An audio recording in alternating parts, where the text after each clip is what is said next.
ಈ ಇಂಡಸ್ಟ್ರಿಗೆ topper ಆಗ್ಬೇಕನ್ನೋ mind ಈ ಕಾಂಪೌಂಡ್ ವಾಲ್ ಆಡ್ರಿಂದ ಆ ಲೆವೆಲ್ಗೆ ಹೆಂಗ್ ಬಂತು? ಅಂದರೆ ಸರ್ ಎಕ್ಸಾಕ್ಟ್ಲಿ ನಾನು ಏನಂದ್ರೆ ನಮಗೊಂದು ಮೈಂಡ್ ಸೆಟ್ ಬರುತ್ತೆ ಸರ್. ಅಂದರೆ ಎಲ್ಲರ ಥರನೂ ಫಸ್ಟು ಒಂದು ಮನೆ ಕಟ್ಟಬೇಕು, ಒಂದೆರಡು ಸೈಟ್ ತೊಗೋಬೇಕು, ಇಲ್ಲ 1 or 2 ಕಾರ್ಗಳು ತೊಗೋಬೇಕು, ಒಂದಷ್ಟು ಗೋಲ್ಡ್ ತೊಗೋಬೇಕು ಅಂತ ಹೇಳ್ಬಿಟ್ಟು ಒಂದಷ್ಟು ಅದೊಂದು ಎಕ್ಸ್ಪೆಕ್ಟೇಷನ್ ಇರುತ್ತೆ.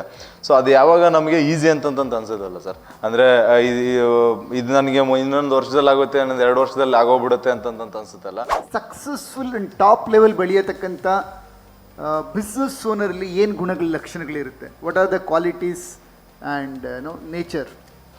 ಸರ್ ಒಂದು ಏನಂತಂದರೆ ಒಂದು ಟಾಪ್ ಕ್ವಾಲಿಟೀಸ್ ಏನು ಬೇಕಾಗುತ್ತೆ ಅಂತ ಹೇಳಿದ್ರೆ, ಫಸ್ಟ್ ಥಿಂಗು ನಾವು ಹೆಲ್ತ್ ಮೇಲೆ ತುಂಬ ಫೋಕಸ್ಡ್ ಆಗಿರಬೇಕಾಗುತ್ತೆ. ಇದು ಬೇಸಿಕ್ ಫಂಡ ನಾವೆಲ್ಲರೂ ಫಾಲೋ ಮಾಡಲೇಬೇಕಾಗುತ್ತೆ.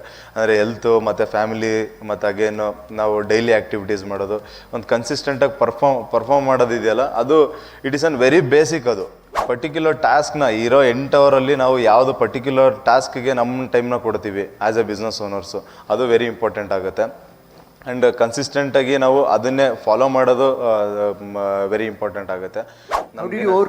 ನಮಗಿನ ಸೀನಿಯರ್ಸ್ ಇರೋದು ಈ ಪ್ರಾಬ್ಲಮ್ಸ್ ಎಷ್ಟು ಜನಕ್ಕೆ ಬಂದಿದೆ ಅಂದರೆ ಎಕ್ಸಾಕ್ಟ್ಲಿ ಸರ್. ಇದೊಂದು ಏನಂತಂದರೆ ನನಗಿದು ತುಂಬ ತುಂಬಾ ಟಫ್ ಆಗಿಬಿಟ್ಟಿತ್ತು ಈ ಸಿಚುವೇಶನ್. ಆಮೇಲೆ ಥರನೇ ಒಂದು ಆಫ್ಲೈನ್ ಪ್ರೋಗ್ರಾಮ್ನ ಕಂಡಕ್ಟ್ ಮಾಡಿದ್ರಿ ನೀವು. ಸೊ ಆ ಪ್ರೋಗ್ರಾಮಲ್ಲಿ ನನಗೆ ರಿಯಲೈಸ್ ಆಗಿದ್ದು ಏನಂತ ಹೇಳಿದ್ರೆ, ಎಲ್ಲರಿಗೂ ಕೂಡ ಅವ್ರದ್ದೇ ಆದ ಒಂದು ಏನು ರೋಲ್ ಟಾಸ್ಕ್ ಮತ್ತು ಚೆಕ್ ಲಿಸ್ಟ್ಗಳನ್ನ ಮ್ಯಾನ್ಯುಯಲ್ಸ್ನ ಕ್ರಿಯೇಟ್ ಮಾಡೋಕ್ಕೆ ಹೇಳಿದ್ರಿ.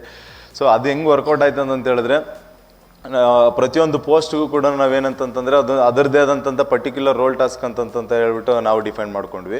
So somebody was telling like RCC ತುಂಬ ಮಾರ್ಕೆಟಿಂಗ್ ಬಜೆಟ್ ಹಾಕ್ತಾರೆ, ಅದಕ್ಕೆ ಅವ್ರು ಟಾಪಲ್ಲಿ ಬೆಳೆದಿದ್ದಾರೆ ಅಂತ. That's the reality. ಎಷ್ಟು ಜನಕ್ಕೆ ನಾವು ಮಾರ್ಕೆಟಿಂಗ್ ಬಜೆಟ್ ಗೊತ್ತಾಗಬೇಕು. ತುಂಬ ವಿಡಿಯೋಸ್ ನೋಡಿದ್ದಾರೆ, ಅದಕ್ಕೆ ಏನು ಕೊಡ್ತಾರೆ, ತುಂಬ ಮಾರ್ಕೆಟಿಂಗ್ ಬಜೆಟ್ ಹಾಕಿದ್ದೀರಾ. ತುಂಬ ಮಾರ್ಕೆಟಿಂಗ್ ಎಷ್ಟಿರ್ಬೋದು, ಯಾರನ್ನ ಗೆಸ್ ಮಾಡ್ತೀರಾ?